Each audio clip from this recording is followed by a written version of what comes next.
Hello, নমস্কার বন্ধুগণ, সকলে কেমন আছেন?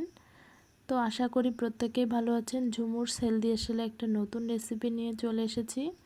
তো পুরো ভিডিওটা দেখতে থাকুন, সাথে থাকুন।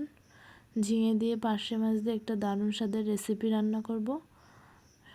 একটু মশলা হিসেবে আমি এখানে জিরে আর ধনে বাটা দেবো বলে জিরে আর ধনেটাকে একটু টেলে নিলাম।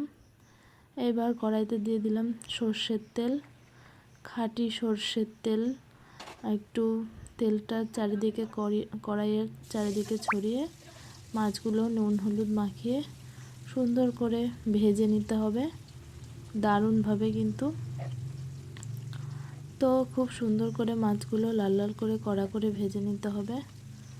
তো আপনারা দেখছেন ঝুমুরস হেলদি হেসেল। তো আপনারা যারা যারা আমার এই রান্নাটা নতুন দেখছেন, আমার চ্যানেলটায় নতুন এসেছেন, প্রত্যেককে ওয়েলকাম। সবাই একটু পাশে থাকবেন, বন্ধু করে নেবেন, আর পাশে থাকা বেল আইকনটা একটু মনে করে প্রেস করে দেবেন। তো সকলকে অনেক অনেক ধন্যবাদ চ্যানেলে ভিজিট করার জন্য। তো আমি খুব সুন্দরভাবে মাছগুলো নেড়ে চেড়ে লো টু মিডিয়াম আঁচে ভেজে নেব। আমার ভিডিও আপনাদের কেমন লাগে সেটা অবশ্যই কিন্তু কমেন্ট বক্সে জানাবেন। ভিডিও পুরোটা ওয়াচ করবেন এবং সাথে থাকবেন। আর ওয়াচিং কমপ্লিট হলে একটা লাইক করে দেবেন, আর অবশ্যই কমেন্ট বক্সে একটা কমেন্ট রেখে দেবেন। তাহলে আমি বুঝতে পারবো আমার ভিডিওটা কে কে ভালোবাসছেন, কে কে দেখছেন, এবং তাদের যদি চ্যানেল থাকে অবশ্যই আমি তাদের চ্যানেলগুলোও ভিজিট করতে পারবো। তো এদিকে মাছ আমার ভাজা হয়ে গেছে লাল লাল করে। একদম সময় নিয়ে কিন্তু মাছটা ভাজতে হবে, না হলে কিন্তু মাছে ভালো করে ভাজা না হলে কিন্তু তরকারিটায় খুব একটা স্বাদ আসবে না। তো মাছে কিন্তু ভালোই তেল হয়েছিল। পার্শে মাছে কিন্তু এই সময় নদীর পার্শে মাছে দারুণ তেল হয়। তো গরমের দিনে এই স্পেশাল রেসিপিটা বানিয়ে সকলে বাড়িতে খেয়ে বলবেন কিন্তু কেমন হয়েছে। তো আমি মাছগুলো এইভাবে লাল লাল করে কড়া করে ভেজে নিয়েছি। এখন আমি ওই তেলে ঝিঙে আর আলুটা এইভাবে লম্বা লম্বা করে কেটে নিয়েছি, সেইটা ভেজে নেব একটু। তো তরকারি দেখবেন একটু ভেজে রান্না করলে কষিয়ে একটা স্বাদ অন্যরকম হয়। তো অনেকে আছে কড়াইতে জল দিয়ে জলে সবজি সিদ্ধ করে রান্না করে। তো আমি ওরকমভাবে রান্না করি না, আমি জানি না ওইটা কীরকম স্বাদ আসে।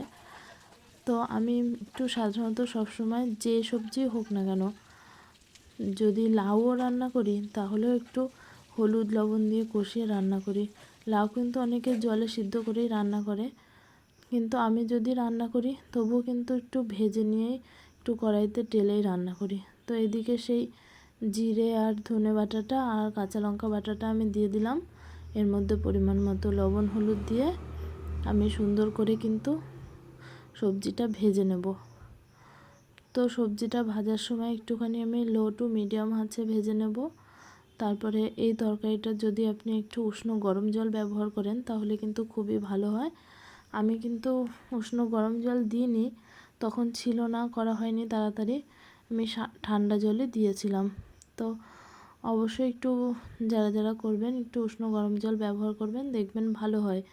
তো ঝিঙেটা তো নরম সবজি, তো উষ্ণ গরম জল ব্যবহার করলে ঝিঙেটা তাড়াতাড়ি একটু ভালো সিদ্ধ হয়। আলুটা যে কোনো রান্নায় একটু উষ্ণ গরম জল ব্যবহার করা ভালো। আমরা যেরকম মাংস রান্না করার সময় জলটা আগের থেকে গরম করে নিই ঝোলে দেওয়ার জন্য, সেরকম অন্য তরকারিতেও কিন্তু আপনি সেই জলটা একটু গরম করে উষ্ণ জল দিতে পারবেন। তো এদিকে আমি তরকারি ঢেকে দিয়েছি, ঢেকে রেখে সুন্দরভাবে জাল হয়ে রান্না হবে। তো আমার ভিডিও আপনাদের কেমন লাগে অবশ্যই কমেন্ট করে জানাবেন। যদি রান্নাগুলো ভালো লেগে থাকে তাহলে অবশ্যই লাইক কমেন্ট করবেন, একটু পাশে থাকবেন। সকলকে আমার ভিডিও দেখার জন্য অসংখ্য ধন্যবাদ রইল। তো এই গরমের দিনে স্পেশাল রেসিপিটা কে কে এইভাবে রান্না করে খান অবশ্যই কমেন্ট করবেন, কিন্তু কমেন্ট করতে কিন্তু ভুলবেন না যেন। তো এই তরকারিটা দেখি কেমন সিদ্ধ হয়ে গেছে। তাই জন্য আমি এখানে ভেজে রাখা মাছগুলো অ্যাড করে দিয়েছি। তো তরকারি এরকম সিদ্ধ হয়ে ভালো ঝোলটা একটু কমে দিকে আসলে পরে তো আমি একটু ঢেকে দেবো। তো দেখুন এই মাছগুলো ঝোলের সাথে একটু ভালো মিশেছে আর একটু ঝোলটা কমেও গেছে। এবার আমি তরকারিতে ফোড়ন দিয়ে নেব।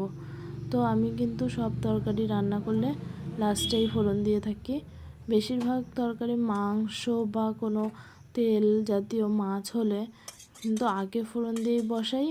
তো এই ধরনের নর্মাল তরকারি যেমন ডাঁটা কুমড়ো আছে, এই ঝিঙের তরকারি আছে, লাউ সবজি বা অন্য কোনো এমনি নর্মাল তরকারি হলে আমি ফোড়নটা লাস্টেই দিই, তাহলে তরকারিটার স্বাদ এবং গন্ধ দুটোই ভালো আসে।